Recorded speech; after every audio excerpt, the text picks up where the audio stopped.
आज हम कक्षा 11वीं विषय राजनीति विज्ञान में हम लोग पढ़ेंगे भारतीय संविधान में प्रतिपादित मौलिक कर्तव्य। ठीक है, जो भारतीय संविधान में जो मौलिक अधिकार मौलिक कर्तव्य दिए गए हैं उसके बारे में यहाँ पे वर्णन किया गया है। करने योग्य कार्य क्या कहलाते हैं? कर्तव्य। और कर्तव्य व्यक्ति द्वारा निभाए गए वे दायित्व हैं जिनसे क्या होता है, समाज का विकास होता है। कर्तव्य वस्तुतः कुछ ऐसे निश्चित और अवश्य किए जाने वाले कार्यों को कहते हैं जो कि एक सभ्य समाज और राज्य में रहते हुए व्यक्ति को क्या करते हैं, प्राप्त अधिकारों के बदले में करने पड़ते हैं। मौलिक कर्तव्य का उल्लेख सर्वप्रथम सन 1921 के कराची अधिवेशन में किया गया था, किंतु 26 जनवरी सन 1950 को लागू होने वाले संविधान में मौलिक कर्तव्यों का कोई उल्लेख नहीं किया गया है ना। हमारा संविधान कब लागू हुआ था? 26 जनवरी 1950 को, लेकिन उस संविधान में ऐसा कोई मौलिक कर्तव्य का उल्लेख नहीं है बताया जा रहा है इसमें। संविधान निर्माताओं को ऐसी आशा थी कि भारत के नागरिक स्वतंत्र भारत में अपने कर्तव्यों की पूर्ति स्वेच्छा से नहीं करेंगे। आपातकाल के अंतर्गत सन 1976 में 42वें संविधान संशोधन अधिनियम द्वारा भारतीय संविधान में मौलिक कर्तव्यों की सूची को जोड़ दिया गया। इस प्रकार भारतीय संविधान में एक नया भाग 4A जोड़ा गया है, जिसमें अनुच्छेद 51A के अंतर्गत 10 मौलिक कर्तव्यों का उल्लेख किया गया है। तो भारतीय नागरिकों के मौलिक कर्तव्य यहाँ पे दिए गए। तो पहला इसमें दिया, संविधान का पालन करें और उसके आदर्शों, संस्थाओं, राष्ट्रध्वज और राष्ट्रगान का क्या करें, आदर करें। दूसरे इसमें दिया है कि स्वतंत्रता के लिए राष्ट्रीय आंदोलन को प्रेरित करने वाले उच्च आदर्शों को हृदय में संजोए रखें और उनका क्या करें, यहाँ पे पालन करें।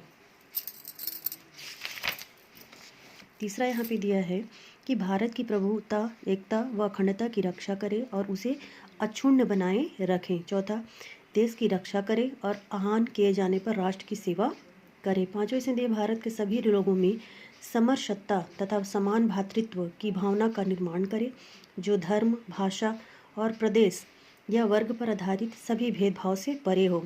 ऐसी प्रथाओं का त्याग करें जो स्त्रियों के सम्मान के विरुद्ध हो। छठवें इसमें दिया है कि गौरवशाली परंपरा और सामाजिक संस्कृति का महत्व समझें और उनका परिरक्षण करें। प्राकृतिक पर्यावरण की, जिसके अंतर्गत वन, झील, नदी और वन्यजीव है, रक्षा करें और उनका क्या करें, यहाँ पे संवर्धन करें तथा प्राणी मात्र के प्रति दया भाव रखें। आठवां इसमें दिया कि वैज्ञानिक दृष्टिकोण, मानववाद और ज्ञानार्जन तथा सुधार की भावना का क्या करें, विकास करें। नौवां इसमें दिया कि सार्वजनिक संपत्ति को सुरक्षित रखें और हिंसा से क्या रहें, दूर रहें। 10वां इसमें दिया व्यक्तिगत सामूहिक गतिविधियों के सभी क्षेत्रों में उत्कर्ष की ओर बढ़ने का सतत प्रयास करें, जिससे राष्ट्र निरंतर बढ़ते हुए प्रयत्न और उपलब्धियों की नई ऊंचाइयों को क्या करे, छू ले। ठीक है, तो यहाँ पे कर्तव्यों का क्रम निर्धारण देखते हैं। तो कर्तव्यों का क्रम निर्धारण की समस्या नागरिकों के सामने तब उत्पन्न होती है जब उनके सामने एक ही साथ अनेक कर्तव्य की समस्या पैदा हो जाती है। ऐसी स्थिति में नागरिकों को कम महत्वपूर्ण कर्तव्य को अधिक महत्वपूर्ण कर्तव्य के लिए क्या करना है, छोड़ देना ही सच्ची नागरिकता है। अलम्बेस्ट ने इस तथ्य को मान्यता देते हुए कहा है, मैं अपनी अपेक्षा अपने परिवार को, अपने परिवार की अपेक्षा देश को और देश की अपेक्षा मानवता को अधिक महत्व देता हूँ। यही कर्तव्यों का सही क्रम निर्धारण है और इसी में सच्ची नागरिकता निहित है ना। अब देखो इसमें अधिकार और कर्तव्य का संबंध। अधिकार समाज के सभी व्यक्तियों के व्यक्तित्व के उच्चतम विकास हेतु आवश्यक वे सामान्य सामाजिक परिस्थितियां हैं जिन्हें क्या करता है, समाज स्वीकार करता है और राज्य की सत्ता लागू करती है। अपनी क्षमता तथा योग्यता अनुसार जब हम दूसरों के प्रति करने वाले कार्य करते हैं तो उन्हें कर्तव्य कहा जाता है ना। दूसरों के प्रति जब हम जो कार्य करते हैं वो क्या है, हमारा कर्तव्य। यह एक प्रकार से व्यक्तिगत हानि कही जा सकती है। इस दृष्टि से देखा जाए तो अधिकार, लाभ और कर्तव्य हानि प्रतीत होते हैं और दोनों में विरोधाभास दिखाई देता है, किंतु यह भ्रमात्मक है। वस्तुतः भ्रमात्मक मतलब भ्रम है ना, वस्तुतः अधिकार और कर्तव्य एक दूसरे के विपरीत नहीं है, बल्कि एक दूसरे के पूरक है और एक के अभाव में दूसरे की कल्पना ही नहीं की जा सकती है। अधिकारों की विवेचना करते समय हम कर्तव्यों की उपेक्षा नहीं कर सकते। ये आपस में इस प्रकार घनिष्ठतापूर्वक जुड़े हुए हैं जैसे नदी के दो किनारे तथा शरीर और आत्मा।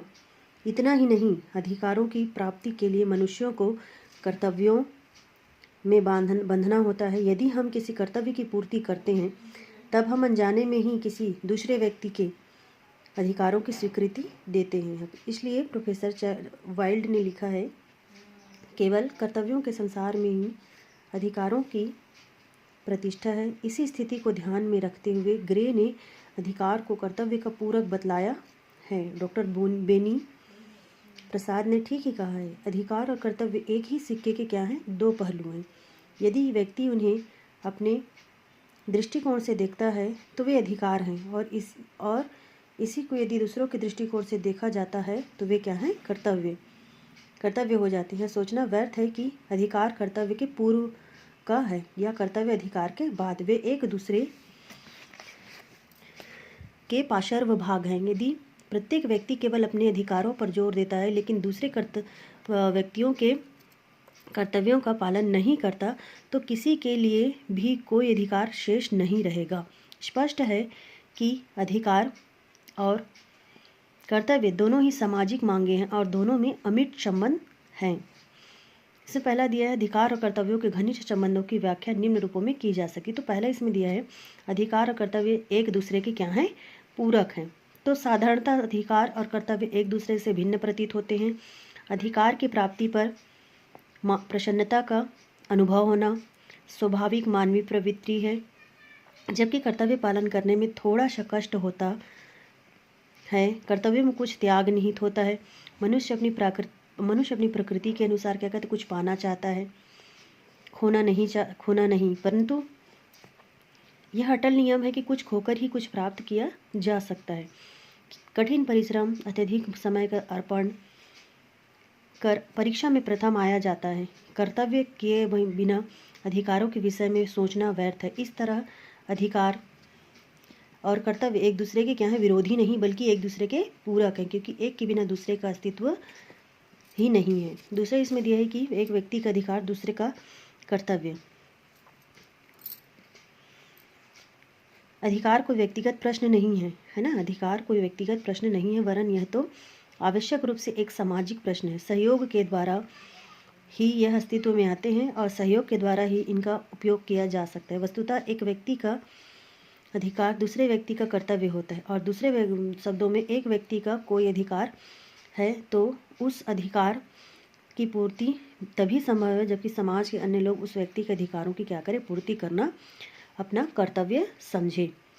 मनुष्य को समाज की ओर से जीवित रहने तथा संपत्ति की रक्षा करने का अधिकार मिला है, किंतु इस अधिकारों की प्राप्ति समाज के अन्य मनुष्यों के इस कर्तव्य पर निर्भर करती है कि वे उसे जान से ना मारे तथा क्या करें, उसकी संपत्ति की वो रक्षा करें। समाज के अन्य व्यक्ति यदि उसे जीवित रहने के अधिकार में सहयोग देते हैं तभी क्या होंगे, वो अपने इस अधिकार की प्राप्ति कर सकता है। अतः एक व्यक्ति के अधिकार का दावा दूसरे व्यक्ति के अधिकार का दावा दूसरे व्यक्ति का कर्तव्य बन जाता है। तीसरा इसमें अधिकार सामाजिक कर्तव्य। तो अधिकारों का उद्देश्य श्रेष्ठ जीवन का निर्माण तथा सर्वोच्च मानव हित है। व्यक्ति के अधिकार समाज में ही मिलते हैं, समाज से बाहर और समाज के विरुद्ध नहीं। अतः अधिकारों का प्रयोग केवल मानव हित के लिए किया जाना चाहिए। भारतीय संविधान में प्रत्येक व्यक्ति को भाषण देने की स्वतंत्रता का अधिकार है, लेकिन इसका तात्पर्य यह नहीं है कि वह घृणा, द्वेष, वैमनस्य और सांप्रदायिकता का प्रचार करे। ऐसा करके वह अपने अधिकार का दुरुपयोग करके राष्ट्र के प्रति अपने कर्तव्य को नहीं निभा रहा है। तब समाज या सरकार उसके इस अधिकार को समाप्त कर सकती है। इससे स्पष्ट है अधिकार एक सामाजिक कर्तव्य है। चौथा इसमें दिया है, अधिकारों तथा कर्तव्यों का एक ही उद्देश्य है। अधिकारों तथा कर्तव्यों की उत्पत्ति मनुष्य को सुखी बनाने के लिए हुई है। अधिकारों एवं कर्तव्यों का उद्देश्य तथा लक्ष्य नागरिकों की शारीरिक, बौद्धिक, आध्यात्मिक उन्नति करना है। ये दोनों ही व्यक्ति के सफल जीवन व्यतीत करने में क्या होते हैं, सहायक होते हैं। 5वां इसमें अधिकारों की रक्षा करना था कर्तव्यों का पालन करवाना राज्य का उत्तरदायित्व है। तो अधिकारों की रक्षा कर्तव्य पालन में निहित है। यदि सब लोग अपने कर्तव्यों का पालन करते रहे तो सबके अधिकार सुरक्षित हो जाते हैं, परंतु प्रायः ऐसा नहीं होता। प्रत्येक व्यक्ति द्वारा अपने कर्तव्यों का पालन न करने के कारण अनिश्चितता और अनियमितता की स्थिति उत्पन्न होती है और फलस्वरूप राज्य की शक्ति की आवश्यकता के कारण आवश्यकता होती है। और एक अच्छे राज्य के लिए यह आवश्यक है कि वह नागरिकों के अधिकारों की रक्षा करे, और जो नागरिक अपने कर्तव्यों का पालन नहीं करते उनको सख्ती से कर्तव्य पालन करने के लिए वो क्या करे, बाध्य करे। 6वां इसमें यह कर्तव्य के बिना अधिकारों का अस्तित्व असंभव है ना। तो अधिकार में अभिन्न संबंध है, अधिकार के बिना कर्तव्य का कोई संबंध नहीं। जहाँ अधिकारों की प्राप्ति पर बल दिया जाता है और कर्तव्यों से मुंह मोड़ा जाता है वहाँ किसी भी प्रकार की उन्नति नहीं हो सकती, तथा दूसरी ओर जहाँ केवल कर्तव्यों पर जोर दिया जाता है और नागरिकों को अधिकारों से वंचित किया जाता है वहाँ तानाशाही का बोलबाला है। महात्मा गांधी के शब्दों में, यदि हम अपने कार्यों को कर्तव्य की भावना से पूरा करेंगे तो अधिकार अपने आप पीछे चलेंगे। इसका तात्पर्य यह है कि मनुष्य की समस्याओं का समाधान निस्वार्थ कर्तव्य करने में है। वर्तमान में अधिकारों के लिए होड़ लगी हुई है कि कर्तव्यों का पालन कोई नहीं करना चाहता, इसलिए जीवन में तनाव, ईर्ष्या, कलह, घृणा और असंतोष है। ऊपर के विवेचन से स्पष्ट है कि अधिकारों के बजाय कर्तव्यों को अधिक महत्व दिया जाना चाहिए, क्योंकि कर्तव्यों की पूर्ति के बिना अधिकारों का जन्म नहीं होता। ये एक दूसरे के अभिन्न और पूरक हैं और कर्तव्यों की दुनिया में अधिकार पलते हैं। अंत में श्रीनिवास शास्त्री के शब्दों में, अधिकार और कर्तव्य दो भिन्न भिन्न दृष्टिकोण से देखे जाने के बाद भी एक ही वस्तु के क्या हैं, वो दो नाम हैं।